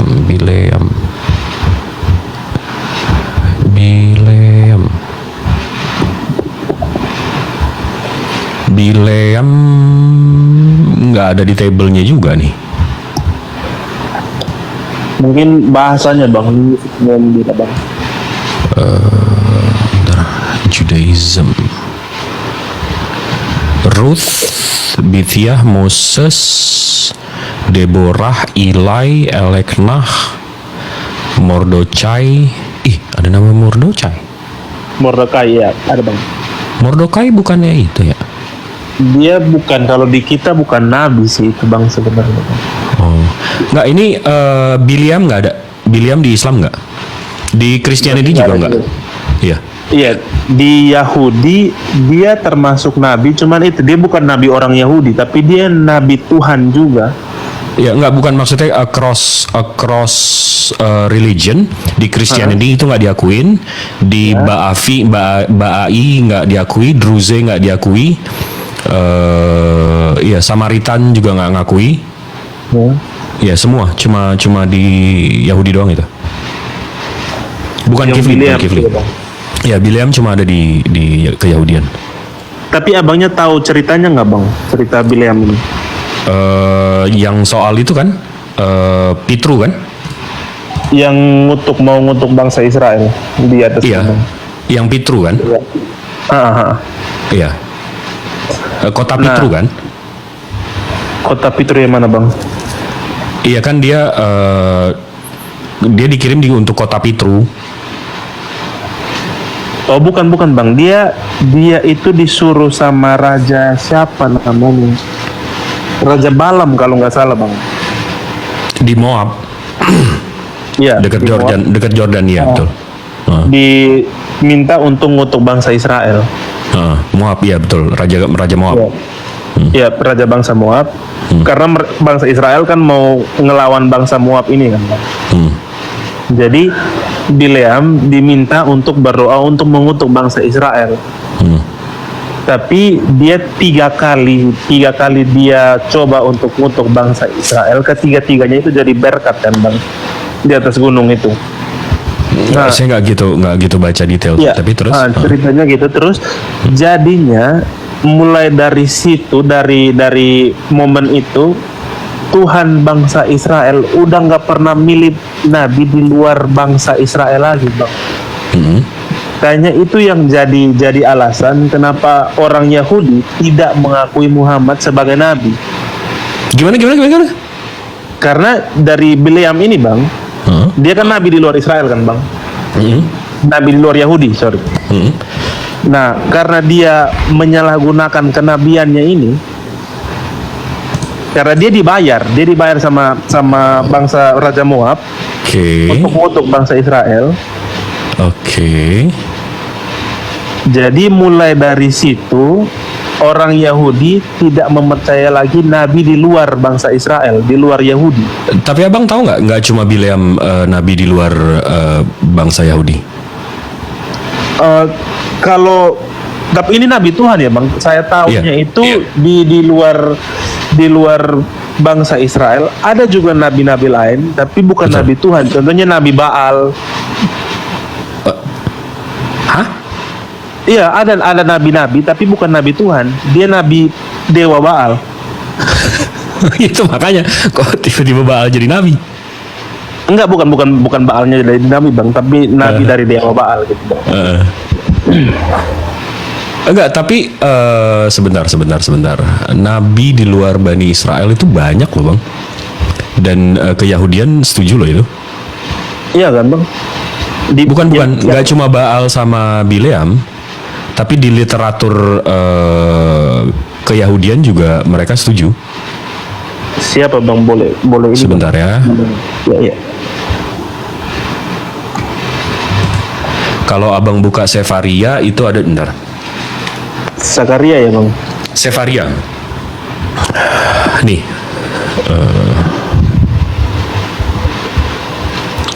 Asumsi liar. Waduh, enggak lah. Nih. Abang tahu Sefaria kan? Sefaria apa, Bang?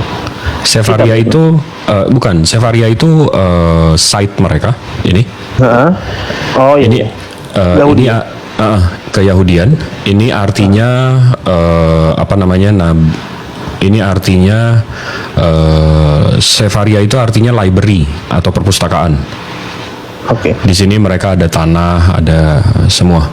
Nah, di sini kalau abang buka Bava Batra 15b, ada 7 nabi yang ada yang memang untuk negara, untuk nations di dunia. Itu ini yang tadi abang bahas. Iya, Balam. Habis itu bapaknya Beor. Habis itu Job. Habis itu Epilans. Ya, Nabi Ayub.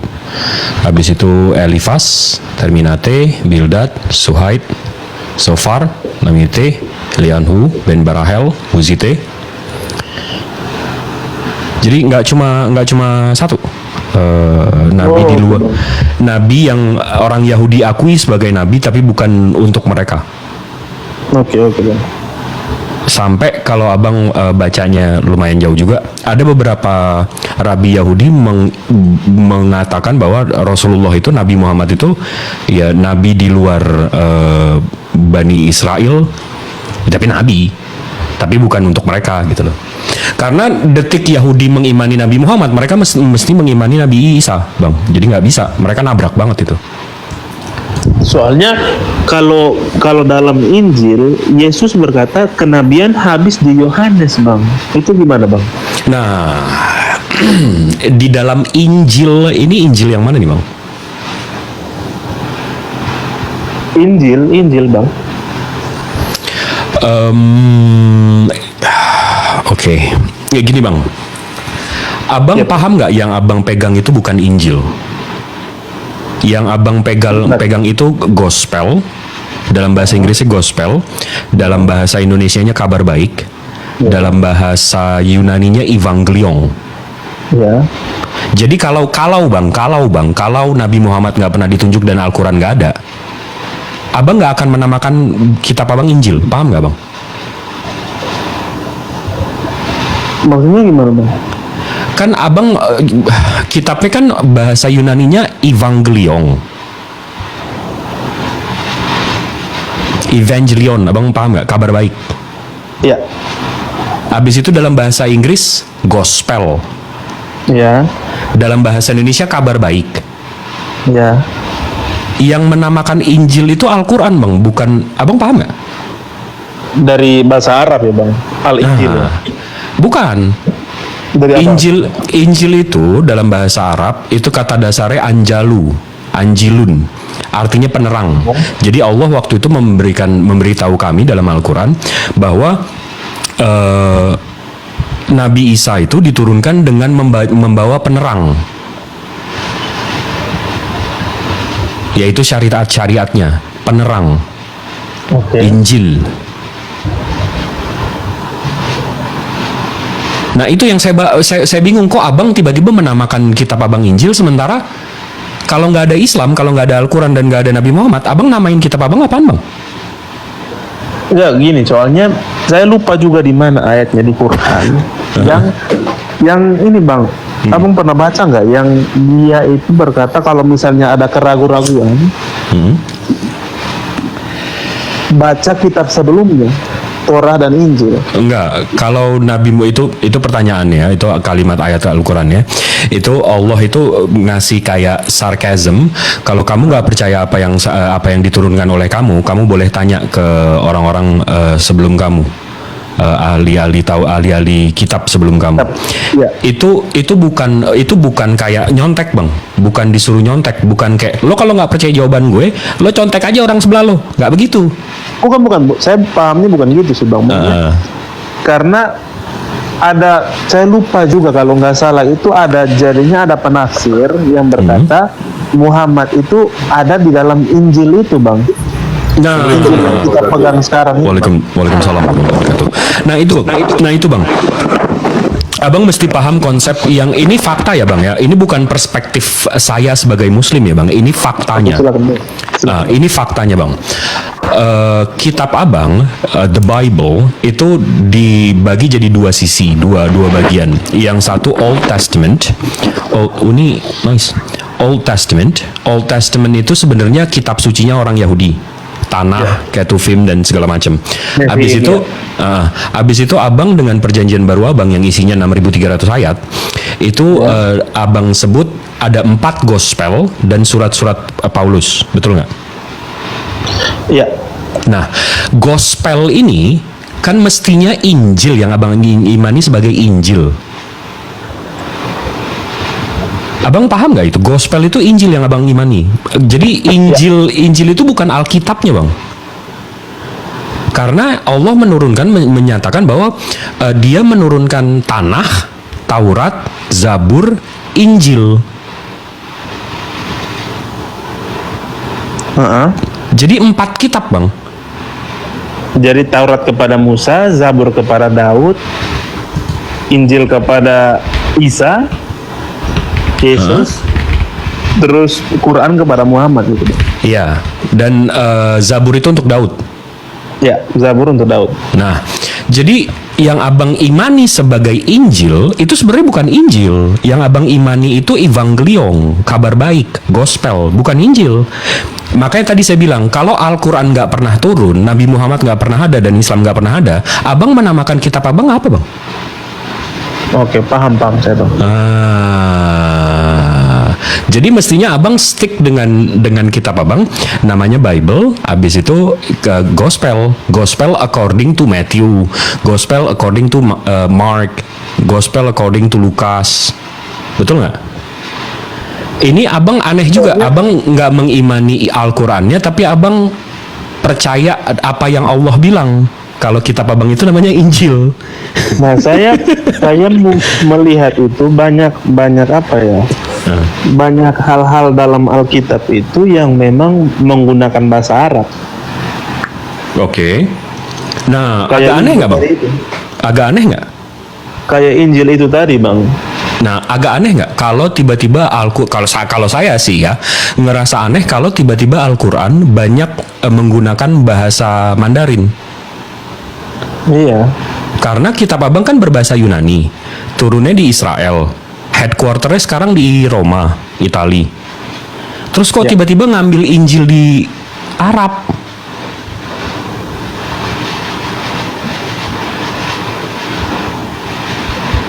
Iya.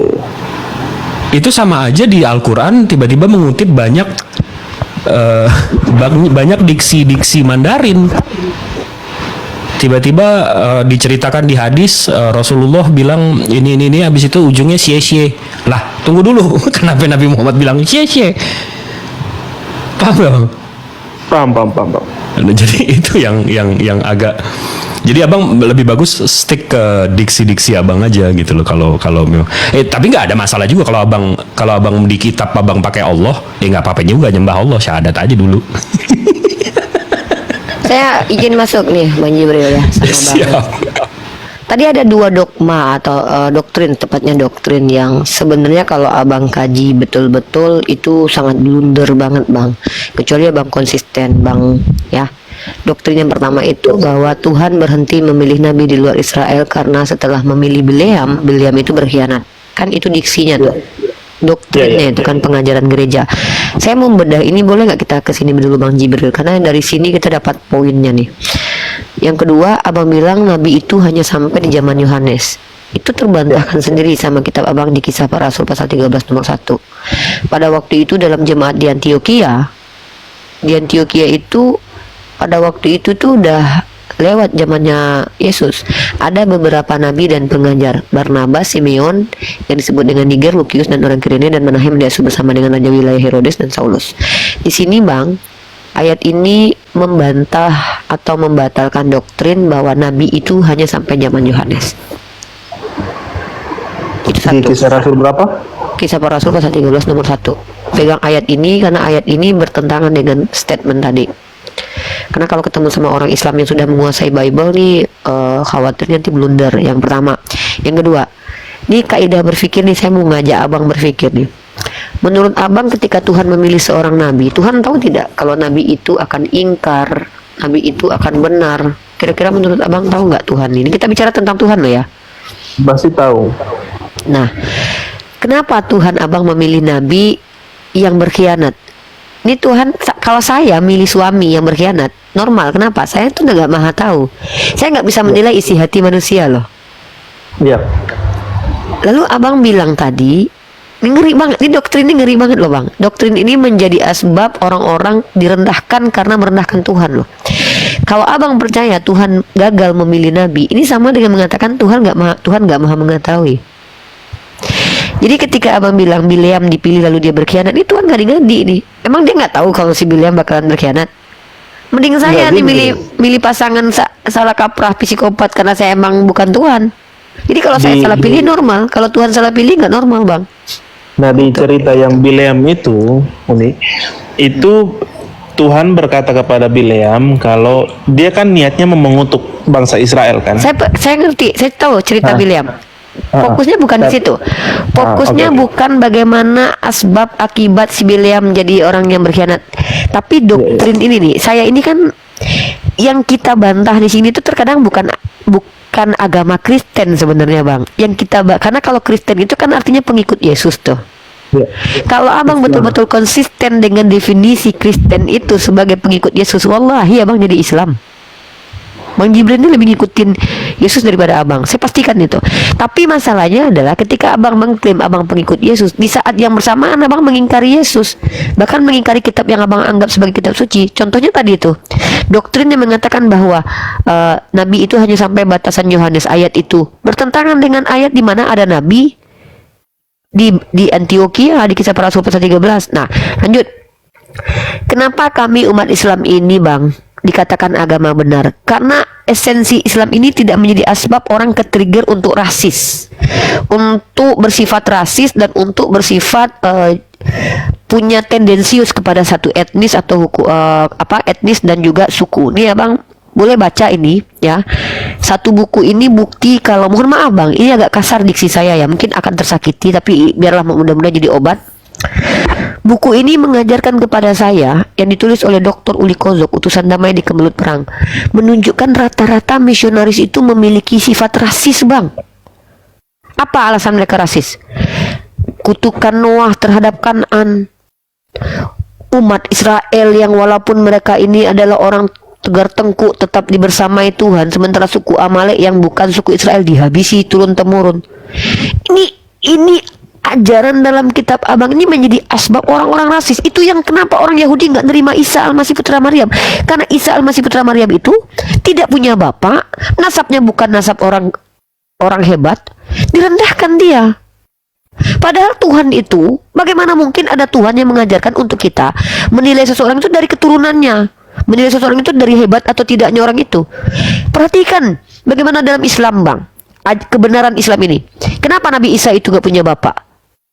Karena di situ Allah menunjukkan kau dimuliakan bukan karena bapakmu, tapi karena memang kau adalah orang yang dipilih oleh Tuhan. Abang bilang Bileam itu dipilih jadi nabi, terus gagal, maka Tuhan berhenti memilih dari bani lain, lalu memilih cuma Israel doang. Lah Israel memang nabinya benar. Abang lihat dalam kitab itu, dalam Yeskiel itu dikatakan seperti dogi hutan nabi-nabimu Israel. Bahkan Daud itu mengambil istri orang, dia nabi loh Bang. Jadi doktrin Abang yang Abang ucapkan tadi secara tidak langsung mengajarkan Abang menjadi rasis. Abang mungkin saya tunjukkan literasi tentang penginjil yang datang ke Tanah Batak, yang nama-namanya mungkin kalian tidak lagi tahu, karena kalian tahu hanya Nomensen saja, karena dia yang paling lama di Indonesia. Ludwig von Rohden. Gara-gara dia nih, pemikirannya apa? Walaupun kitab Injil sama sekali tidak menyebut kawasan Asia Tenggara, Rohden membuat interpretasi sendiri bahwa bangsa-bangsa Asia Tenggara adalah keturunan Ham. Gara-gara ayat Nuh mengutuk Kan'an loh, bahwa keturunan Ham, dan dengan demikian mereka ditakdirkan menjadi budak. Ini penginjil Bang, ngeri Bang. Ajaran yang benar itu bukan mengajarkan kita supaya rasis Bang. Ajaran yang benar itu bukan mengajarkan mentang-mentang saya perempuan saya lebih hebat, kau laki-laki kau lebih, atau sebaliknya. No Bang. Coba bagaimana perempuan dalam kitab Abang, dalam kitab Korintus. Sebab perempuan itulah yang kena dosa. Jadi apakah Abang yakin kitab Abang itu mengajarkan kebenaran dan kasih, sementara isi yang di dalamnya dijadikan sebagai landasan genosida, landasan kolonialisme?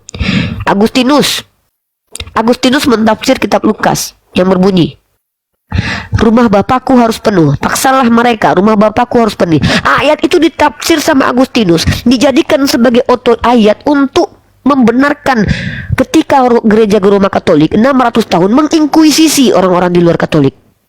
Ngeri Bang. Belum lagi Martin Luther, karena Yesus mengatakan bahwa Parisi Saduki itu ular beludak.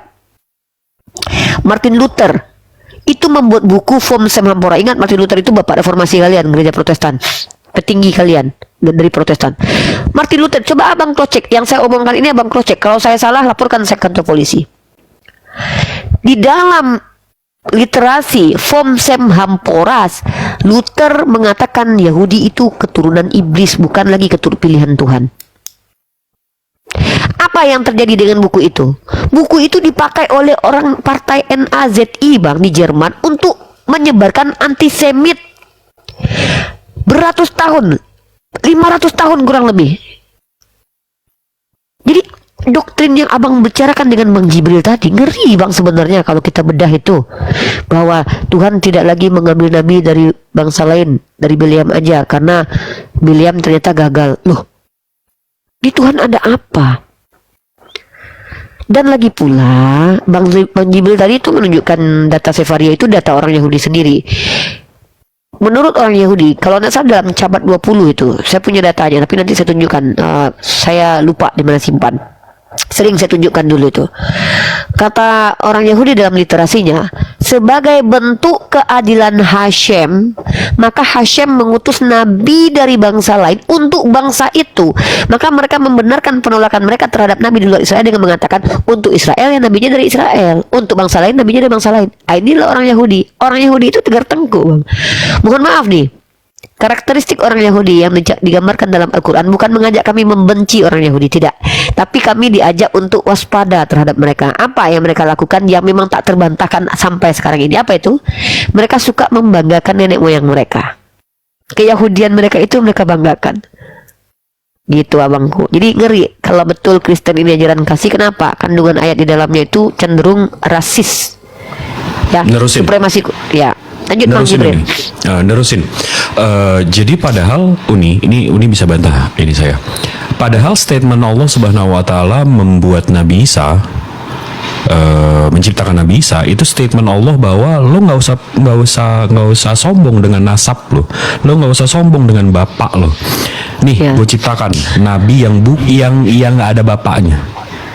Dan itu sebagai statement untuk Yahudi juga bahwa aku akan untuk Yahudi juga dari Allah bahwa aku akan memuliakan siapa yang aku mau muliakan.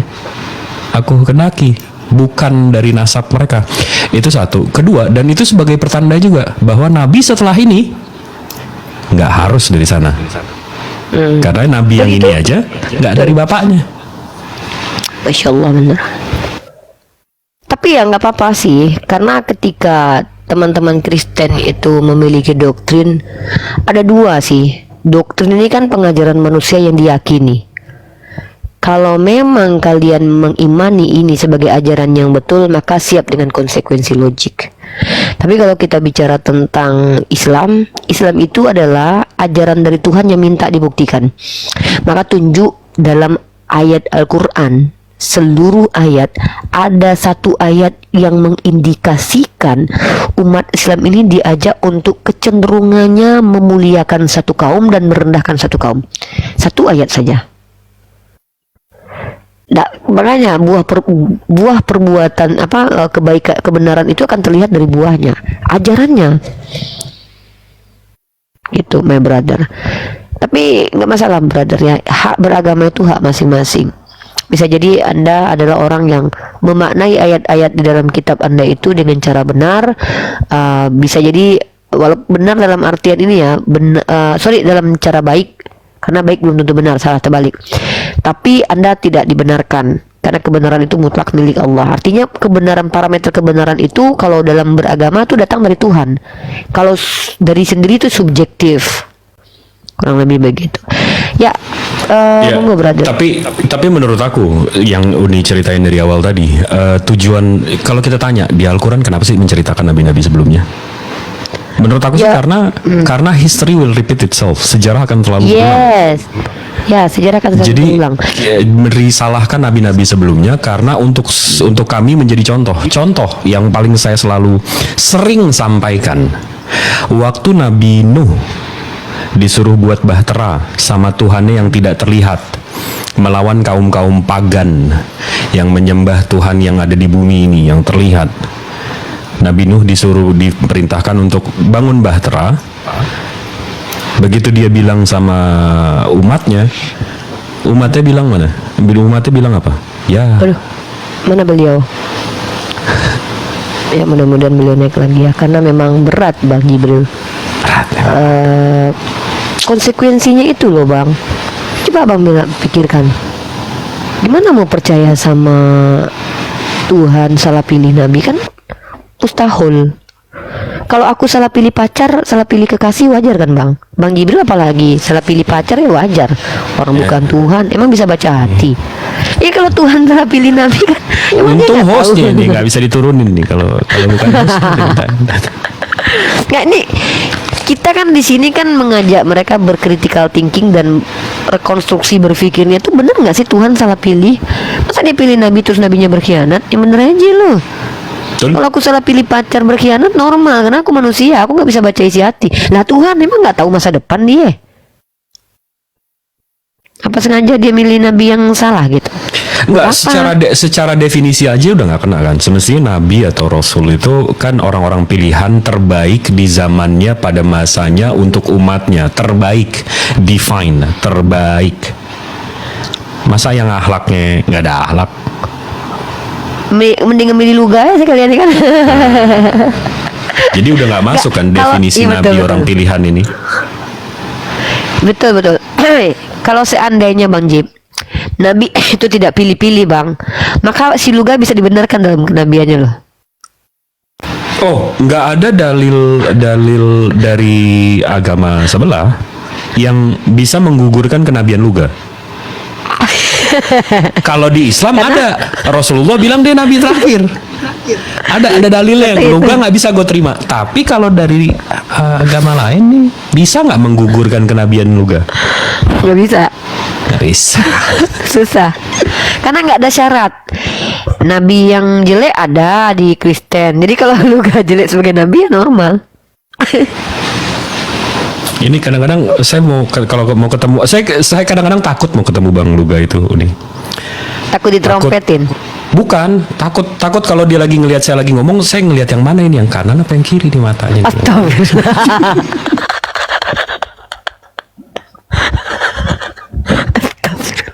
Bercanda Bang Luga, bercanda.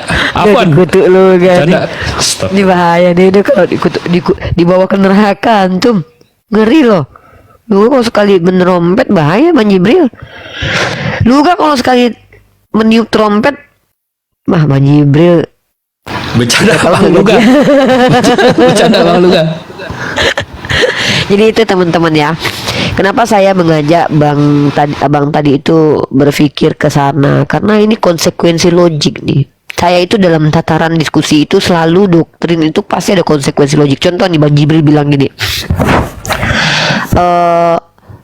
Misalnya kalau apa ya, ya kenapa terjadi pertentangan antara kaum Mujasimah, kaum Qadariyah, Jabariyah? Karena konsekuensi logik itu menjadi asbab orang jadi sesat. Ya, konsekuensi logik. Tuhan ada di mana-mana. Nah, nih. Kalau Tuhan ada di mana? Sosial distancing. Enggak bisa. Udah jadi baca. Bukan. Itu sebenarnya nggak bisa nih. Itu nggak bisa dibilang kayak gitu. Kenapa? Kalau dia bilang Tuhan yang maha hadir.